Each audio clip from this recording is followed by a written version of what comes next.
Hello there, my name is Paul the Star Wars Guy, and welcome back to my YouTube channel. And welcome to the continuation of my series of reviewing every single Star Wars movie that has come out. And if I seem a little bit tired right now, I am. I had a very, very taxing day at work today, and I just got done finished watching the first episode of Bad Batch, which, spoiler-free review real quick, was awesome. And I just got finished watching the movie we're talking about today, which is Episode 2, Attack of the Clones.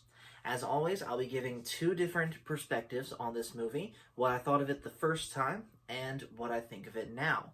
So make sure to hit like and subscribe, and let's get right into it.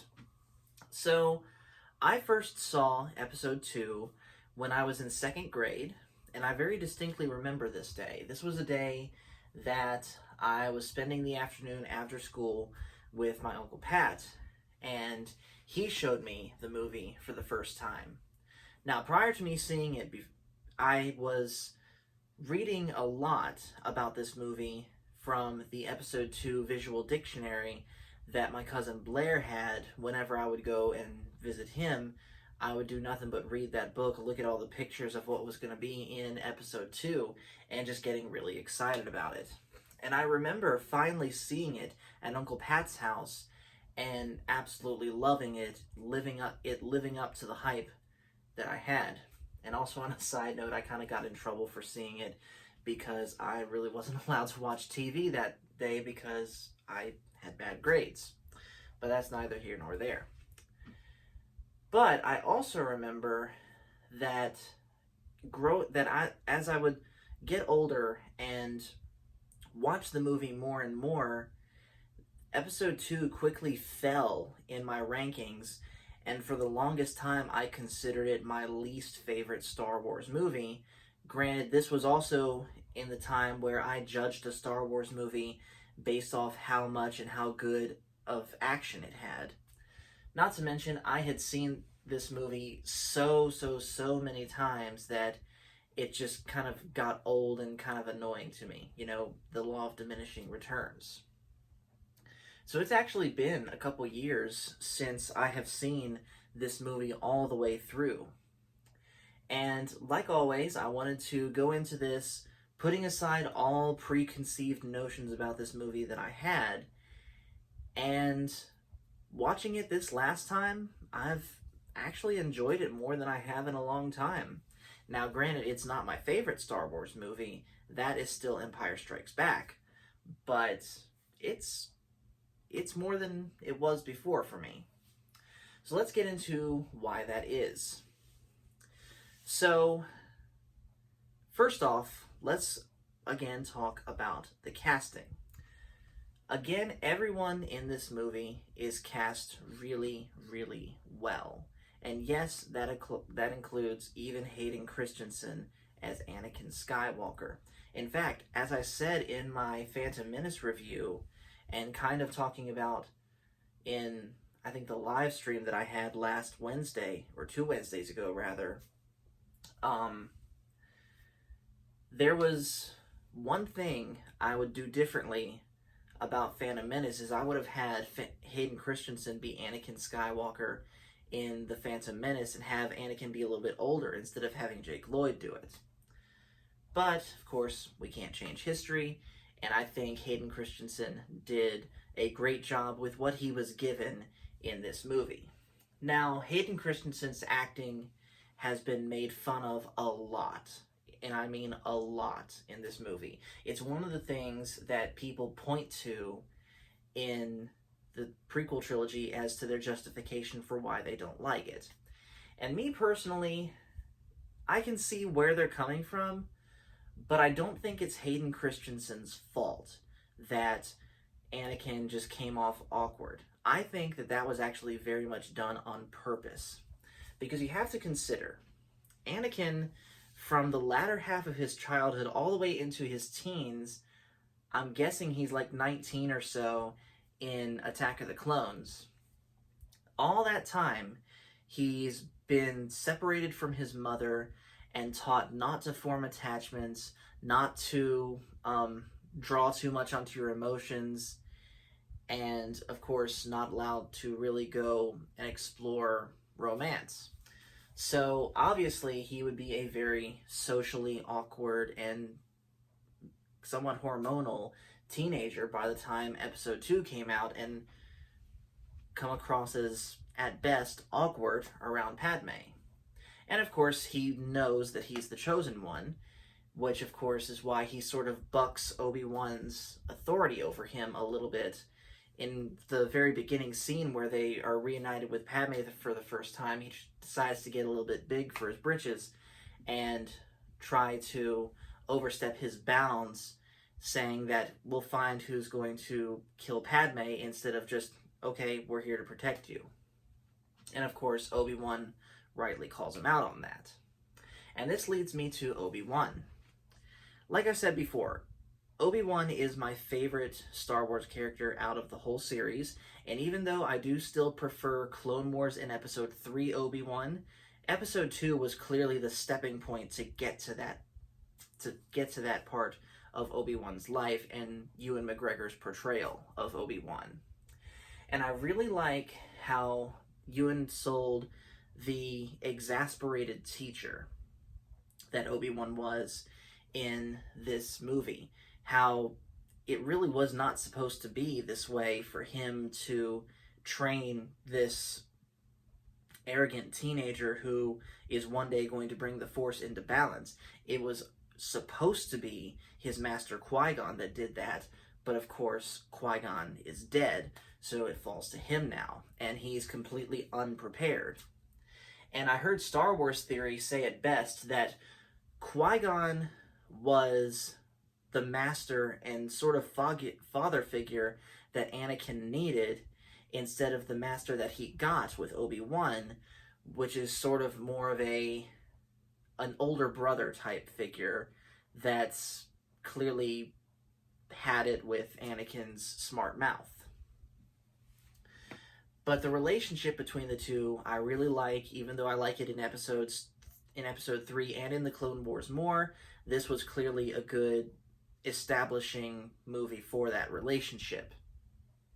And then, of course, Natalie Portman as Padme, great as always. Same with C-3PO and R2-D2 and Mace Windu. It was great to see Mace Windu finally get some action in.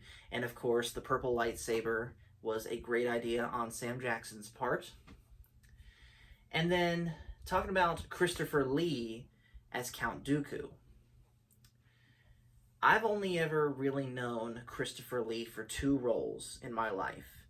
I know he's played other things, but the 2 roles for me that stick out in my mind for Christopher Lee are Saruman, which I saw him in first, and Count Dooku. Now, I think he did a better job at playing Saruman, partially because he was so knowledgeable about the Tolkien lore, having met J.R.R. Tolkien in real life. But with what he was given as Count Dooku, I think he absolutely knocked it out of the park. And as I've said before, the curved hilt that Count Dooku carries for his lightsaber is a very strong contender for my favorite lightsaber design of all time, even though, at best, it's only second place to Darth Maul. But even still, having Count Dooku be the replacement for Darth Maul is a really cool choice, in my opinion. And I've seen a bunch of these posts on Facebook all the time talking about how the main, for lack of a better term, public figures of the enemy that Sidious used between Maul, Dooku, and Grievous all perfectly foreshadow Anakin's rise to becoming Darth Vader. You have Maul, the savage dark side warrior. You have Dooku, the former Jedi turned Sith, and then you have Grievous, the cyborg. All 3 of those wrapped together basically make up who Darth Vader is.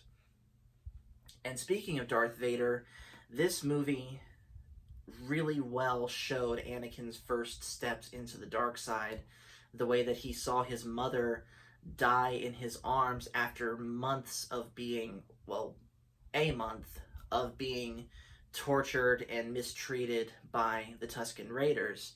And then, of course, Anakin, as he says, kills them all, and not just the men, but the women and children too. And of course, I really liked in this movie, going back to Hayden Christensen's acting with Anakin, I really liked just the facial expressions that Hayden Christensen was able to do with Anakin, especially in that moment where Anakin just snaps and you see him going after the Tusken Raiders and the frantic music playing in the background. All this bottled up emotion that Anakin has had in him ever since becoming a Jedi that he's really not sure how to handle. All of it just making him snap, and he ends up starting a massacre. And then, of course, the aftermath of that, where not only is he grieving his mother, but he feels guilty for killing all of those sand people, and yet he hates them at the same time for killing his mother, and just being very conflicted about that. How in one breath he says they're like animals and he slaughtered them like animals, that he hates them, and then in the next breath he's like, I know I'm a Jedi, I know I'm better than this. Hayden Christensen played that to perfection, in my view. And then all the returning characters like Yoda, Newt Gunray, and all the Separatist people, they serve their part very well. And then finally, talking about Palpatine. Palpatine was even better in this movie than he was in the last one, because now he's got a little bit more authority to him, and thus a little bit more ability to sort of get in people's ears and sway things to his way, and essentially controlling both sides. And talking about the clones, I think Jango Fett, first off, Temuera Morrison played Jango Fett really well, though I would argue he played Boba Fett a little bit better in Mandalorian Season 2. But I thought it was cool how we get two different shots of basically both sides of this military conflict being created. How ObiWan sees both the clones being created and the droids being created. I thought that was really cool, basically seeing both sides gearing up for this big war that's about to happen. And then, of course, little kid Boba Fett was cool to get an origin story for him. I think the idea that he is an unaltered clone of Jango Fett is really interesting. And then, of course, the clones, we would get to know them a little bit better in the Clone Wars series, but seeing them start out here was really nice. So that's pretty much all that I can say for the characters. So moving on now to the actual movie making part of this movie, there's one aspect about Star Wars that I have not talked about up to this point, and I've been saving up to this point, and that is the sound of Star Wars. Everything in this movie, as far as how different things sound, like the ignition of a lightsaber when it turns on and shuts off, the blaster sounds, the ship sounds. I don't know who made that, but they did an amazing job, especially with Jango Fett's seismic charges. That's like one of the most satisfying sounds in all of Star Wars, and it was really cool, by the way, also to see that brought back in Mandalorian Season 2, but of course, this is where it started. And then continuing on with the whole movie-making process of this movie, it's clear that between episodes 1 and 2, George Lucas ramped up the use of CGI between episodes 1 and 2. And again, this is another thing that people have pointed out as one of their justifications for why they don't really like the prequel trilogy. And I can see where they're coming from with that. But also, as someone that grew up with that, personally, I see no problem with it. Though I will agree that it must have been really, really hard for the actors on set to have to act with nothing but blue and green screen around them and having to imagine all this stuff there. So kudos to them for the extra effort involved for having to do that. And then, of course, John Williams is again at the top of his game with this movie, especially with the track Across the Stars. So really, that's all that I can think of to talk about with this movie. Ultimately, I like this movie a lot more than I thought I would revisiting it. I'm not quite sure where I would rank it as far as my ranking of the Star Wars movies, which one I like from best to worst. I'll probably make an official list of that at some point. But for now, that's really all that I can say for this movie. So thank you guys for watching. Make sure to hit like and subscribe if you haven't already. And tune in next time for my review of Episode 3, Revenge of the Sith. Thank you very much.